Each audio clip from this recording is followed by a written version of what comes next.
তাহলে সেন্ট্রাল গভর্নমেন্টে আছে কিসের জন্য? শুধু ধর্মীয় প্রবণতার নামে একটা নতুন ধর্মের আমদানি করে। আমি এটা তীব্র প্রতিবাদ করছি এবং এটা টোটাল উইথড্র করার জন্য অনুরোধ করছি। নজর ঘোরাতে ধর্মীয় উন্মাদনা তৈরি, বিজেপিকে নিশানা মুখ্যমন্ত্রীর। নিত্য প্রয়োজনীয় জিনিসের আগুন দামের মাঝে ওষুধের মূল্য বৃদ্ধি কেন্দ্রের জনবিরোধী সিদ্ধান্ত। চড়াসুরে আক্রমণ মুখ্যমন্ত্রী মমতা বন্দ্যোপাধ্যায়ের। যেভাবে 748টি ওষুধের দাম বাড়ানো হচ্ছে 1 এপ্রিল থেকে, তার বিরোধিতা সুর চড়ালেন প্রশাসনিক প্রধান। অবিলম্বে দেশের কোটি কোটি সাধারণ মানুষের স্বার্থে মূল্য বৃদ্ধি প্রত্যাহারের দাবি তুললেন তিনি। বাংলার মুখ্যমন্ত্রীর আরও প্রশ্ন, আসলে ধর্মের উন্মাদনা তৈরি করে কেন্দ্রীয় সরকার কি মানুষের জ্বলন্ত সমস্যা থেকে নজর ঘোরাতে চাইছে? যদি কোনো সরকার মানুষের কথাই না ভাবে, তাহলে তারা আছে কেন? নবান্ন থেকে সাধারণ মানুষের স্বার্থে এই প্রশ্ন তুলে গণ আন্দোলন শুরু করার ডাক দিলেন তৃণমূল সুপ্রিমো তথা মুখ্যমন্ত্রী মমতা বন্দ্যোপাধ্যায়। তিনি স্পষ্ট করেন, যেখানে বেশিরভাগ মানুষ গরিব, যেখানে সাধারণ মানুষ এই সব ওষুধ কেনে, সেখানে কেন হঠাৎ দাম বাড়ানো হলো? যাদের ক্ষমতা নেই বিদেশে গিয়ে চিকিৎসা করার, তাদের এই ওষুধের মূল্য বৃদ্ধি। 1 এপ্রিল থেকে 748টি ওষুধের মূল্য বৃদ্ধি করছে কেন্দ্র। দাবি, অবিলম্বে ওষুধের বর্ধিত মূল্য প্রত্যাহার করতে হবে।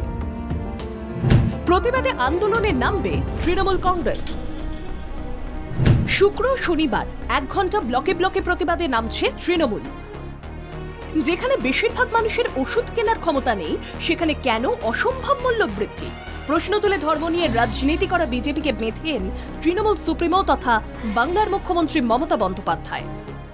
আমরা 4 আর 5 শুক্রবার এবং শনিবার বেলা 4টের সময়, বেলা 4টে থেকে 5টা 1 ঘন্টা প্রতি ব্লকে ব্লকে, প্রতি ওয়ার্ডে ওয়ার্ডে ওষুধের দাম বাড়াচ্ছ কেন? মানুষের স্বাস্থ্য আজকে বিঘ্নিত কেন? মানুষের স্বাস্থ্য কেড়ে নিচ্ছ কেন? আর কত দাম দিতে হবে মানুষকে সুস্থ থাকার জন্য? এই দাবিতে আমাদের এলাকায় এলাকায় মিছিল মিটিং হবে। সম্প্রতি ক্যান্সার, হৃদরোগ সহ নানা ওষুধের দাম বাড়িয়েছে কেন্দ্রীয় সরকার। এর ফলে সমস্যায় পড়েছে আমজনতা। প্রতিবাদে পথে নামছে তৃণমূল। বুধবার নবান্ন থেকে মমতা বন্দ্যোপাধ্যায় বলেন, ওষুধের দাম বৃদ্ধি নিয়ে তিনি শঙ্কিত, দুঃখিত এবং চিন্তিত। তাঁর কথায়, স্বাস্থ্যই সম্পদ, তাই রাজ্য সরকার স্বাস্থ্যসাথী থেকে ন্যায্য মূল্যের ওষুধের দোকান করেছি।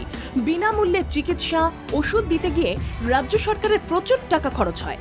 মমতার অভিযোগ, স্বাস্থ্য বীমার উপর জিএসটি চাপাচ্ছে কেন্দ্রীয় সরকার। এর প্রতিবাদে প্রধানমন্ত্রীকে চিঠি লেখা হয়।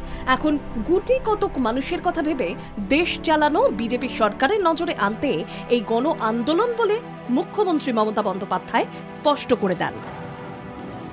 ব্যুরো রিপোর্ট, বাংলা জাগো।